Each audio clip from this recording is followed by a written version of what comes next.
Olá, meus amigos do ar-condicionado móvel, tudo bom? Eu sou o Murilo da Refriar e estou aqui novamente para esclarecer a dúvida de um dos nossos seguidores. A dúvida dele é o seguinte, a pergunta dele: Murilo, de vez em quando eu estou parado num farol, por exemplo, ou em baixa velocidade no meu veículo, e ele de repente inicia um barulho forte, tipo um pá! O que é isso? A resposta é: todo veículo é equipado com eletroventilador que vai no radiador, que refrigera também o condensador do ar-condicionado. Acontece o seguinte, essa peça é monitorada por um sistema elétrico do veículo. Então ela funciona de 0 até 3.600 rotações por minuto.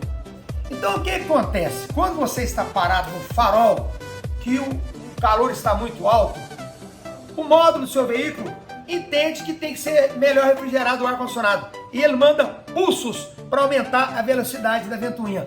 Por isso, escuta aquele barulho forte da ventilação, muito forte. Barulho normal, pessoal, não precisa se preocupar, é a ventoinha do seu veículo. Ela não está com defeito, não, porque ela está trabalhando em altíssima rotação. Espero ter respondido a sua pergunta. Forte abraço.